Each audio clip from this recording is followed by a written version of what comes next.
I'm Randy and I make candy, and today I'm making cookie butter truffles. Stick around.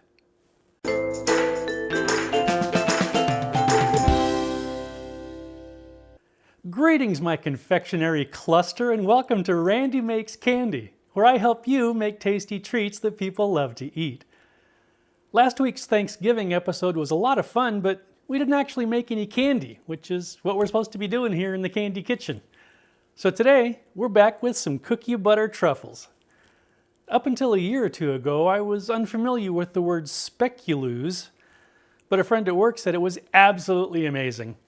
A little research revealed that Speculoos, or Speculaas, is a spiced, crunchy cookie or biscuit popular in Belgium, France, and the Netherlands, and probably anywhere else that people eat cookies.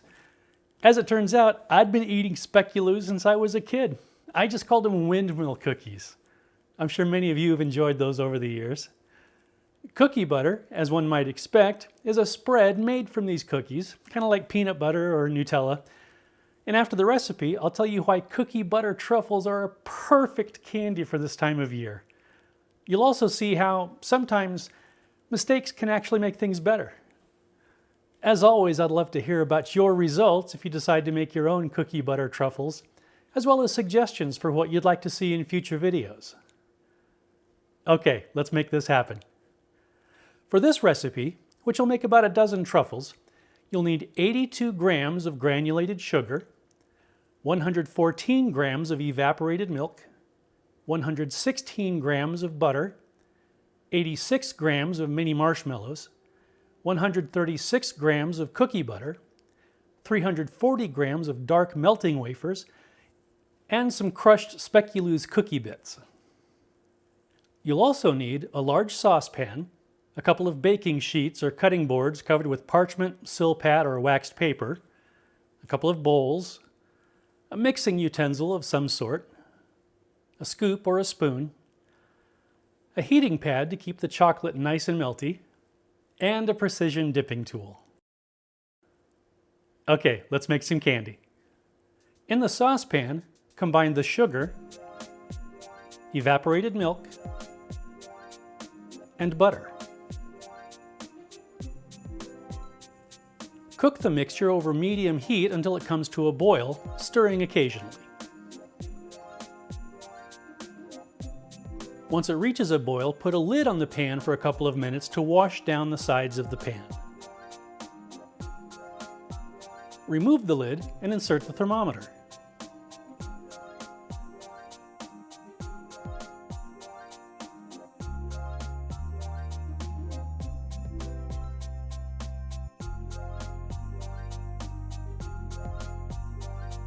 Continue boiling until the mixture reaches 200 degrees Fahrenheit.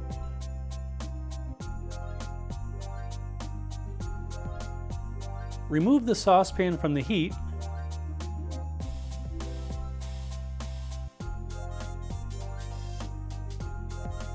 and stir in the marshmallows,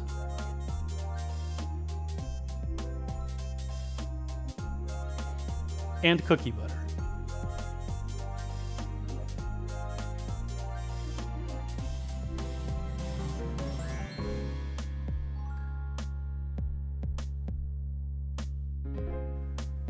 Transfer the mixture to a large bowl.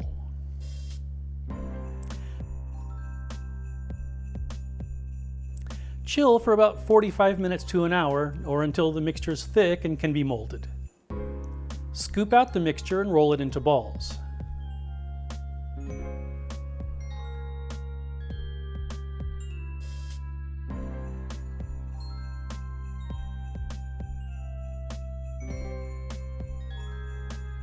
And place them on the covered baking sheet or cutting board. This is probably a good time to mention that something went wrong when I made these this time. The first time I made them, the mixture was set very nicely. This time it stayed really soft. I ended up having to freeze it for a couple of hours just to be able to mold it into balls, and even with that, you saw how sticky they were. Then I had to go back into the freezer for an hour or so until they were firm enough to dip in the melted chocolate. I got distracted during the cooking process, so I may have made an error somewhere along the way.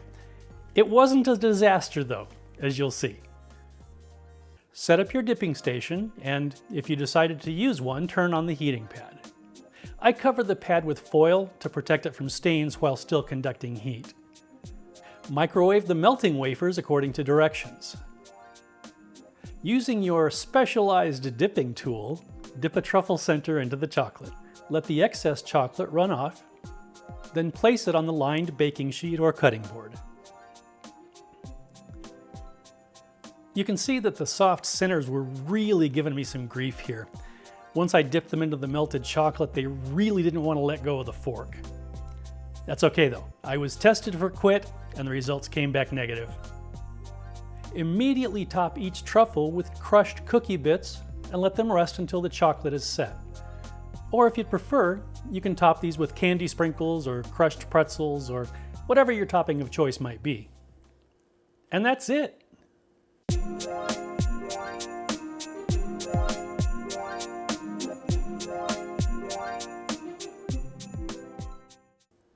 Okay, these are ready. Let's try one. Slanchiva.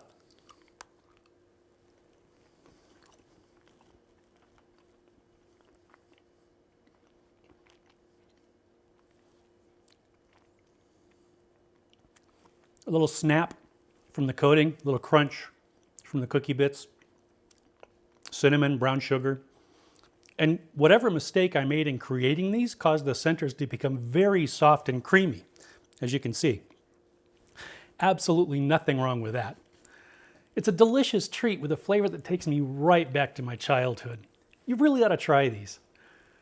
And you know, when I took the mixture out of the fridge and saw that it hadn't set, it would have been really easy for me to just dump it in the garbage and start over, but I thought, well, let's see if we can save it.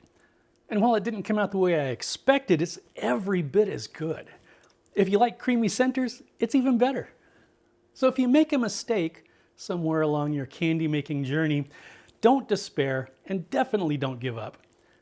Kind of a metaphor for life in general, I suppose.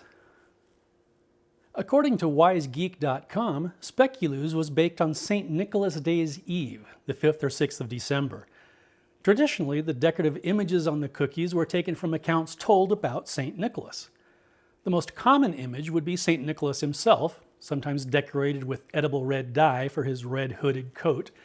But sometimes the cookies were shaped like windmills because St. Nicholas lived in a windmill by the sea.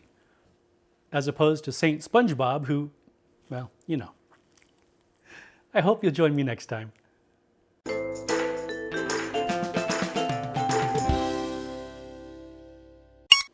And whatever mistake,